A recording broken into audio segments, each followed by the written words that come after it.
tanpa kesehatan kita tidak dapat mari kita awali kegiatan kita dengan berdoa. Untuk itu Ibu minta ketua kelas silakan pimpin doanya. Teman-teman, sebelum kita memulai pelajaran, marilah kita berdoa menurut agama dan kepercayaan kita masing-masing. Berdoa dimulai.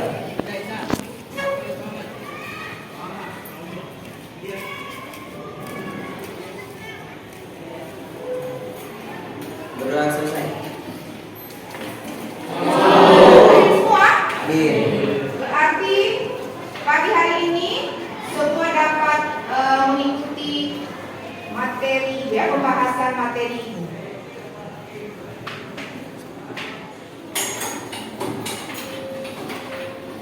Sebagai apresiasi kita terhadap jasa para pahlawan bangsa, sebagai perwujudan rasa cinta kita kepada tanah air dan bangsa Indonesia, untuk itu juga akan mengajak kalian menyanyikan sebuah lagu nasional. Kalau Bandung bisa? Bisa. Harap dalam menyanyikan lagu ini kalian masih penuh semangat ya. Oke, ayo kita berdiri.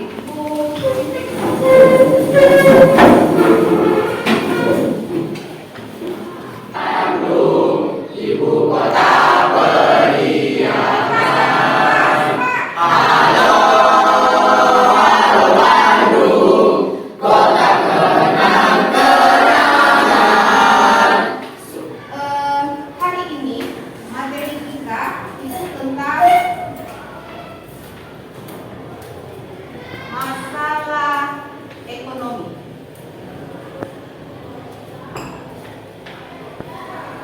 Jadi materi kita tentang dalam masyarakat. Sekarang ibu mau bertanya. Ada yang masih ingat pelajaran kita minggu lalu? Saya Bu, Iya? materi kelangkaan. Benar sekali. Benar. Dari Hubungan ketidakseimbangan antara alat pemuas kebutuhan manusia dan kebutuhan manusia itu sendiri, Ibu. Benar sekali. Jadi kelangkaan adalah suatu keadaan di mana terjadi ketidakseimbangan antara alat pemuas kebutuhan hidup manusia yang sifatnya terbatas, sementara kebutuhan manusia itu sendiri sifatnya tidak terbatas. Nah, ekonomi di dalam masyarakat. Paham? Paham. Oke. Baik.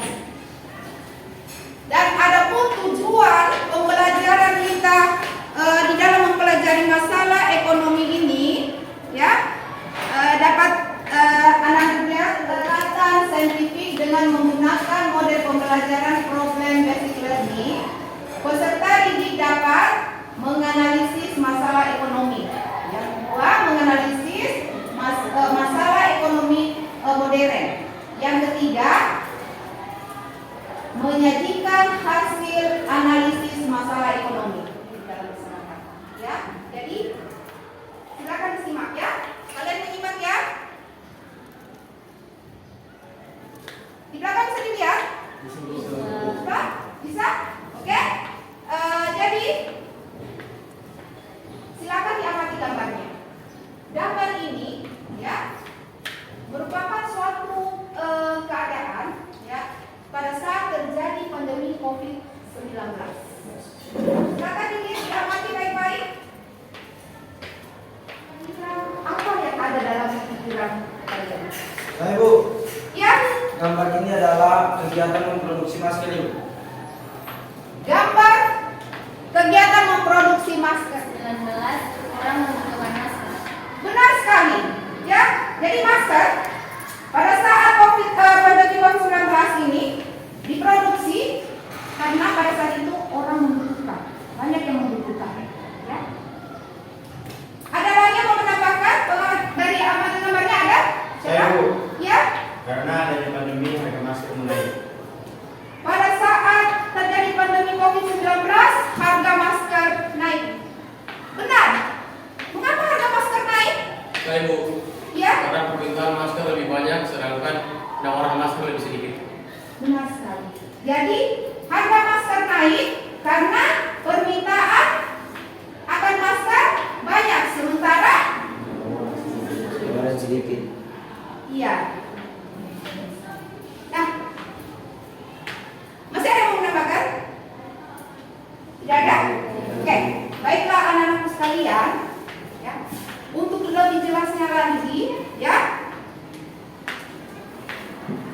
itu masalah ekonomi, bagaimana masalah ekonomi di dalam masyarakat, itu akan menayangkan video pembelajaran kita yang membahas tentang materi masalah ekonomi.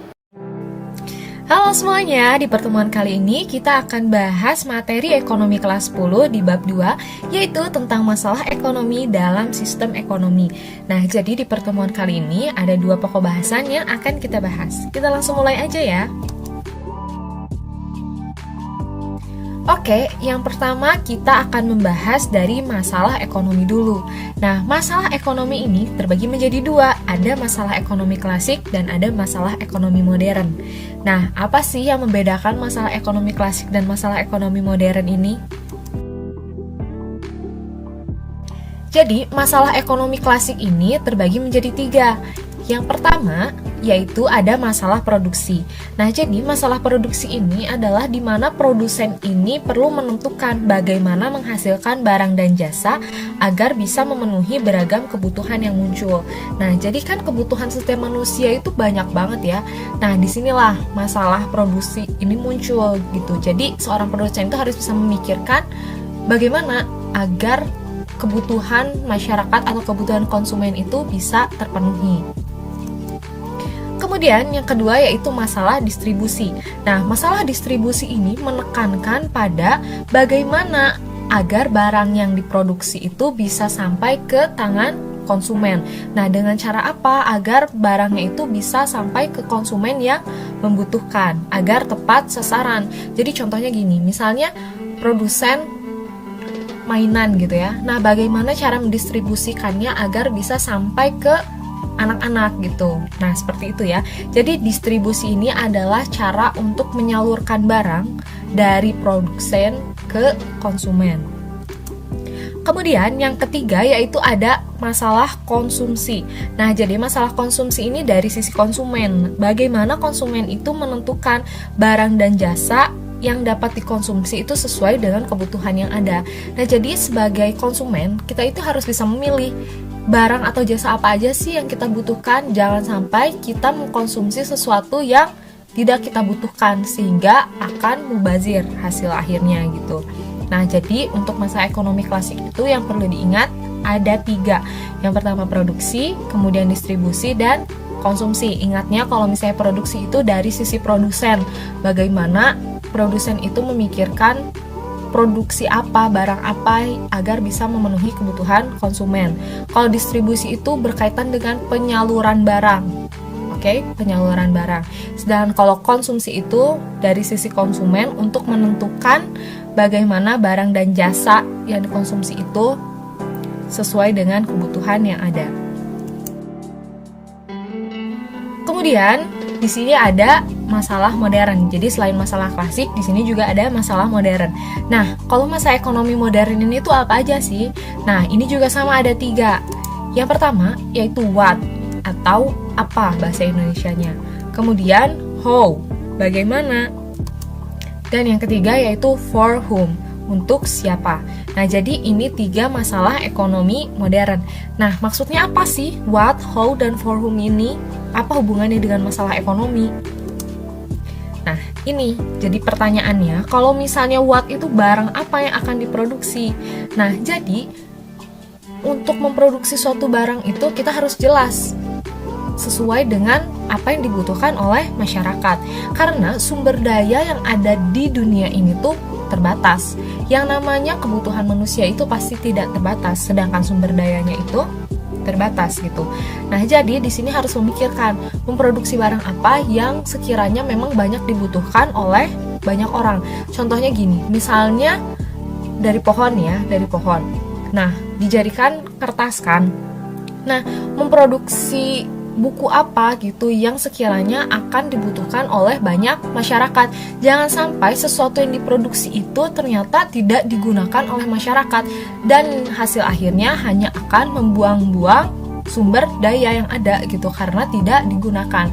Jadi seorang produsen itu harus memikirkan barang apa yang harus diproduksi agar bisa digunakan oleh konsumen gitu. Jadi jangan sampai barang yang diproduksi itu tidak digunakan atau tidak diminati oleh konsumen. Nah, selain menimbulkan kelangkaan, itu juga akan merugikan produsen. Nah, kemudian yang kedua yaitu bagaimana cara memproduksi. Nah, untuk bagaimana cara memproduksi ini menekankan pada teknik produksinya. Nah, bagaimana cara memproduksi yang paling efisien? Misalnya nih, contohnya ada pabrik tahu. Nah, pabrik tahu ini tuh dihadapkan pada dua pilihan. Misalnya, kalau misalnya nih ya, menggunakan sumber daya manusia gitu, karyawan. Misalnya untuk satu hari itu bisa memproduksi 500 tahu dengan 20 karyawan. Sedangkan jika menggunakan mesin, dalam satu hari itu bisa memproduksi 1000 tahu. Nah, kira-kira mana nih yang paling efisien?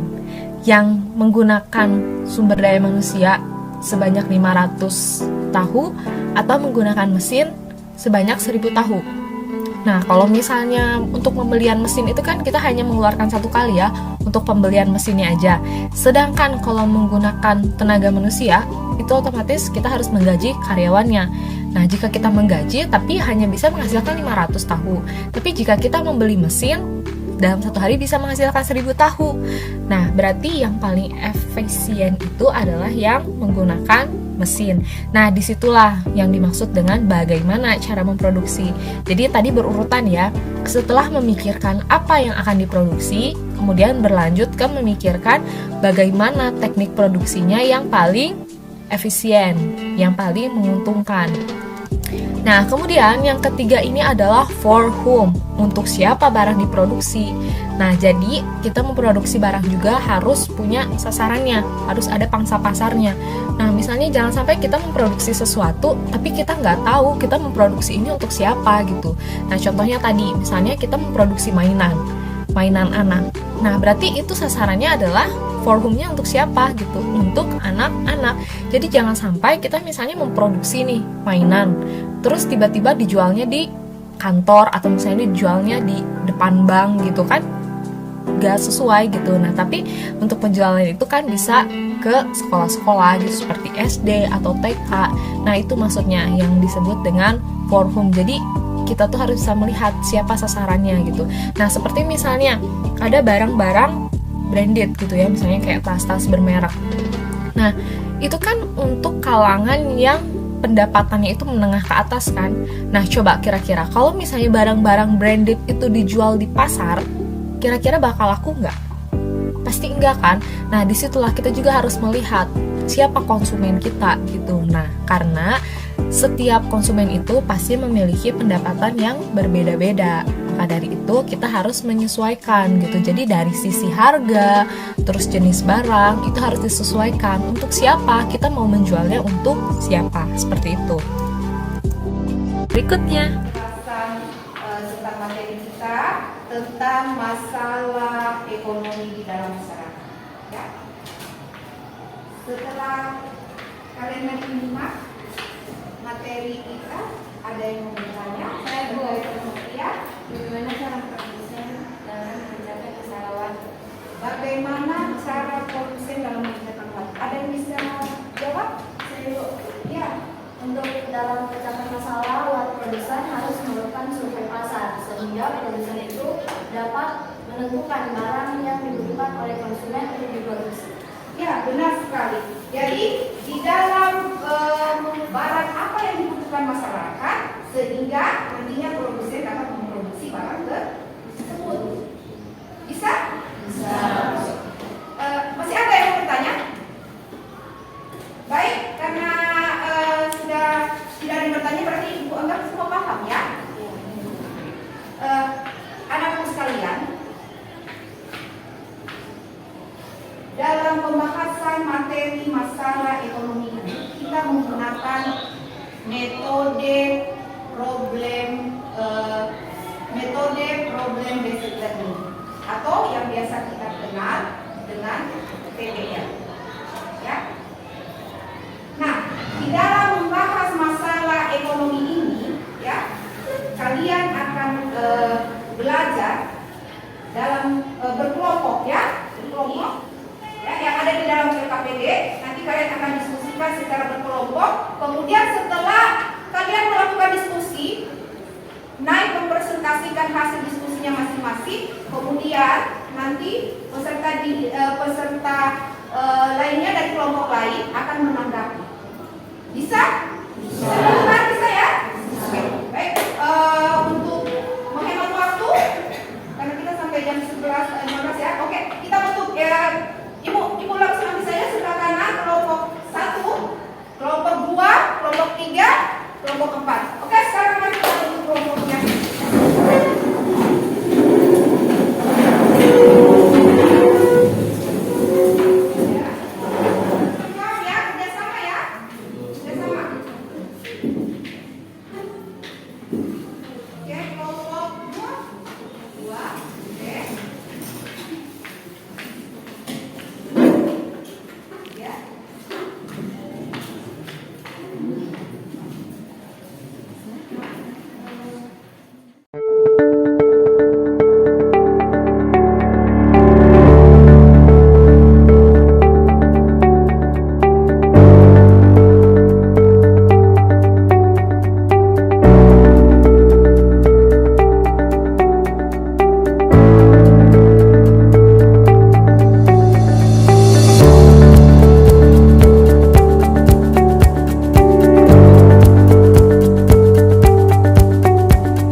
Assalamualaikum warahmatullahi wabarakatuh. Waalaikumsalam warahmatullahi wabarakatuh. Kami dari kelompok 4 ingin bertanya, apakah pemasukan produk dari kelompok 1 tersedia secara online?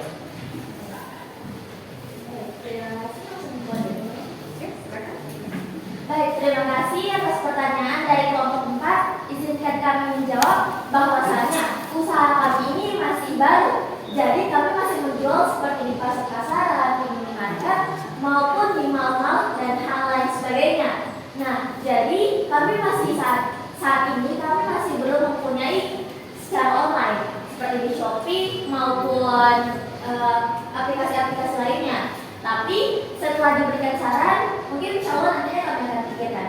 Terima kasih. Gimana?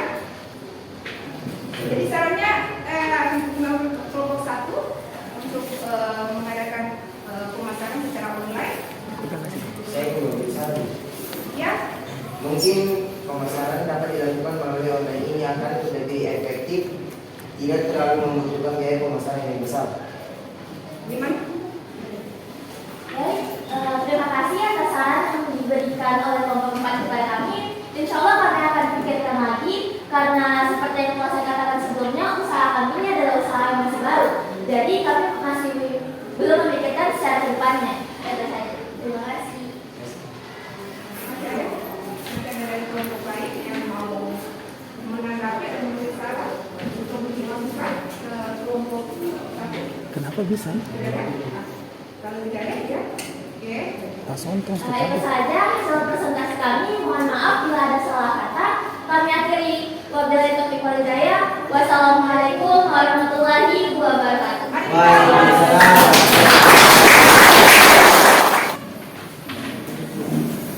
Assalamualaikum warahmatullahi wabarakatuh. Waalaikumsalam warahmatullahi wabarakatuh.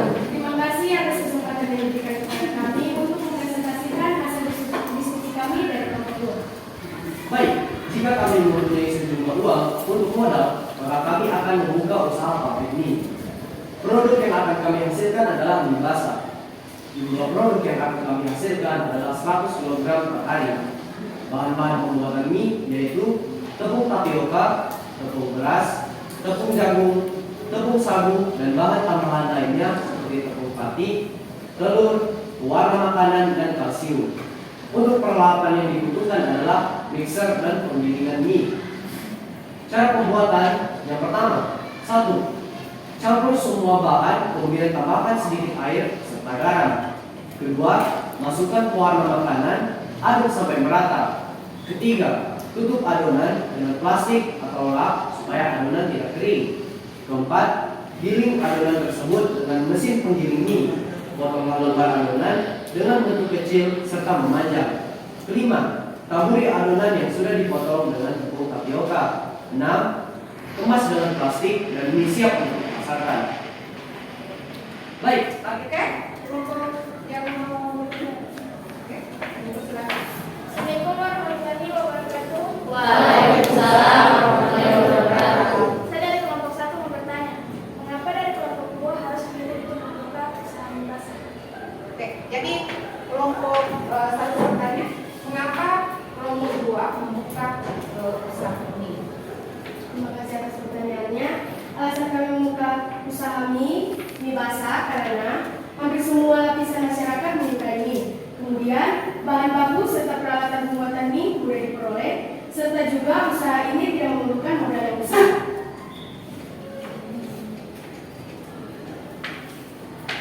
Masih ada yang mau mengaku atau memberi masukan terhadap hasil diskusi kelompok 2? Oke, kalau tidak ada. baik, demikian hasil presentasi kami kelompok 2. Wassalamualaikum warahmatullahi wabarakatuh. Waalaikumsalam warahmatullahi wabarakatuh.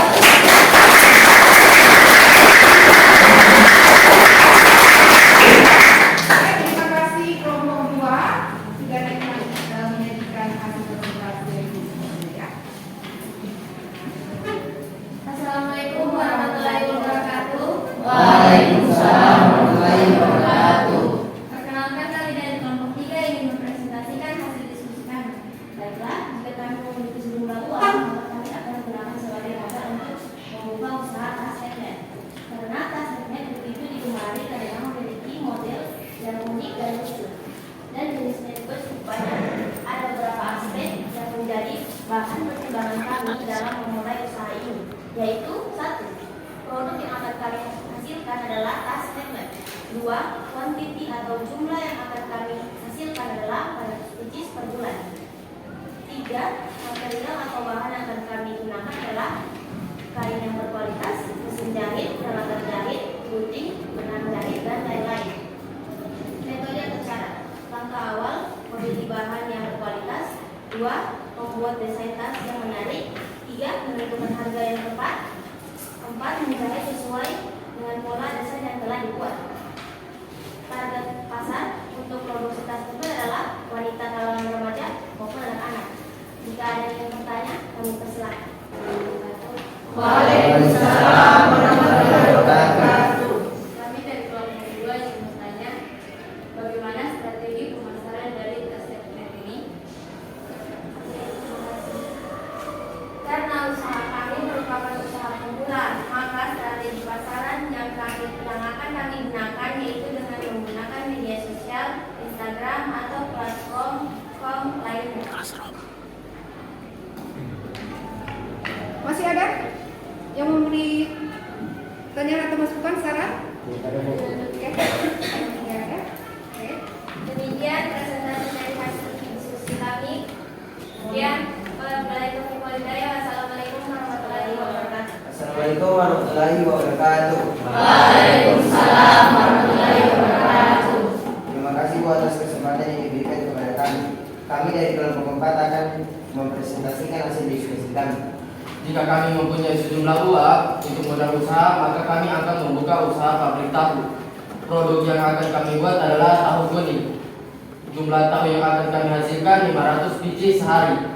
Bahan atau material yang dibutuhkan dalam pembuat tahu adalah 1. Cetakan tagus, 2. Tangkok, 3. tapir, 4. sasak, 5. sendok kaci, 6. bedongan, 7. ayakan, 8. kain saringan, 9. mesin penggiling. Untuk bahan dasarnya terbagi menjadi 3. Kaca kedelai, kalsium sulfat, dan air secukupnya. Cara pembuatannya terbagi menjadi 8. Yang pertama, lakukan proses pemilihan bahan baku. Kedua, kedelai selanjutnya dicuci kemudian direndam dalam air hangat selama 6-12 jam. Yang ketiga, selesai direndam, kaca kedelai dibersihkan dan dicuci berkali-kali. Yang keempat, kedelai dihancurkan. Yang kelima, sari kedelai disaring. Yang keenam, bubur kedelai dimasak. Yang ketujuh, adonan tahu diperes. Yang ke-8, adonan tahu dipotong-potong dan siap dijual. Target pasar kami adalah karena tahu ini disukai oleh banyak orang, maka target pasar kami adalah untuk semua kalangan masyarakat. Demikian dari kami. Kalau ada yang ingin bertanya, kami silakan. Oke. Assalamualaikum warahmatullahi wabarakatuh. Waalaikumsalam warahmatullahi wabarakatuh. Kami dari kelompok 3 ingin bertanya, apakah produk tahu akan dipasarkan ke luar daerah? Terima kasih atas pertanyaan dari kelompok 3. Kami dari kelompok 4 ingin menjawab. Untuk sementara waktu kami hanya akan memasarkan produk tahu kami di dalam daerah. Karena ini adalah usaha yang baru kami lakukan, jadi kami lebih fokus dulu untuk mencari pelanggan. Insya Allah jika usaha tahu kami sukses atau maju, maka kami akan memasarkan tahu kami keluar daerah. Ada kuncinya? Ada lagi yang ingin bertanya? Masih ada? Nomor lain? Oke. Masih ada? Demikian dari kami, lebih dan kurangnya mohon maaf. Assalamualaikum warahmatullahi wabarakatuh. Waalaikumsalam.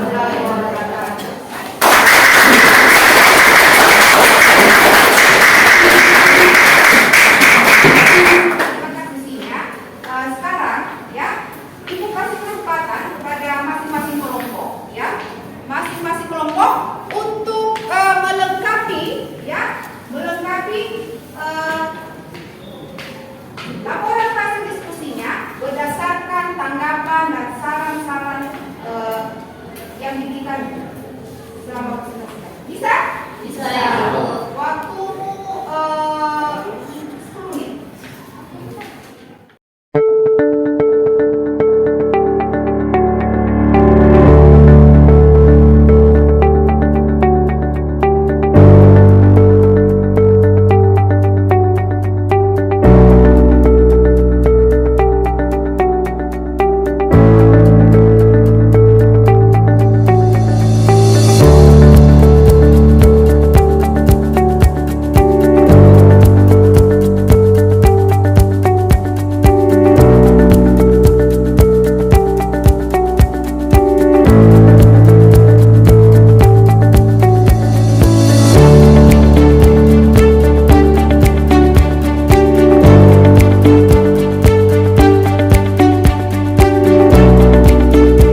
kedua adalah menurut aliran ekonomi.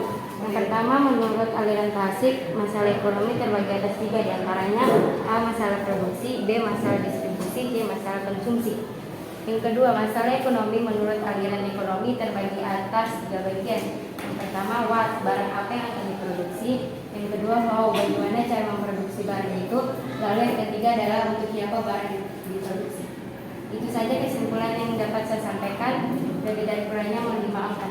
Dalam membahas materi masalah ekonomi. Jadi masalah ekonomi ini ya berdasarkan aliran klasik ya terbagi atas 3. Yang pertama masalah produksi, yang kedua masalah produksi dan masalah Konsumsi. dan yang kedua ya masalah ekonomi menurut aliran modern. Yang pertama adalah what, yang kedua adalah How. dan yang ketiga For who? Nah, buku paketnya semua ada kan? Ada. Ya, paket halaman 44 ya, halaman 44 ya. Jadi pada halaman 44 ada tugas ya, soal ya yang akan kalian kerja. Tapi ini dikerja udah tugas untuk pekerjaan rumah ya. Bisa? Bisa. Bisa dikumpul besok? Bisa. Oke. Baiklah anak-anakku sekalian. Sebelum Ibu tutup, jangan lupa belajar kembali di rumah, mengulangi pelajaran kita hari ini, ya, dan mempelajari materi kita minggu depan tentang sistem ekonomi. Bisa? Bisa. Oke. Untuk mengakhiri pembelajaran kita di siang hari ini, kita ketua kelas untuk memimpin doanya ya. Oke.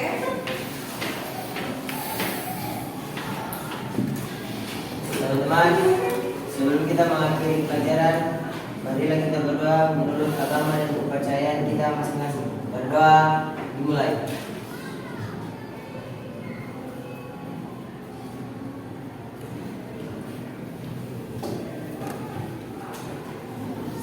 Berdoa selesai. Baiklah anak-anak sekalian, karena jam pelajaran ekonomi kita di jam ini juga sudah selesai. Ibu akhiri, wabillahi taufiq wal hidayah. Assalamualaikum warahmatullahi wabarakatuh. Waalaikumsalam warahmatullahi wabarakatuh. Sampai ketemu minggu depan ya. Ya, Ibu. Terima kasih, Ibu. Ya, Sama-sama.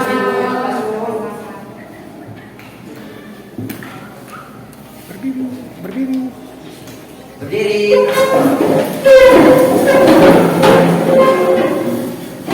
Memberi salam. Assalamualaikum warahmatullahi wabarakatuh. Waalaikumsalam warahmatullahi wabarakatuh. Silakan dulu.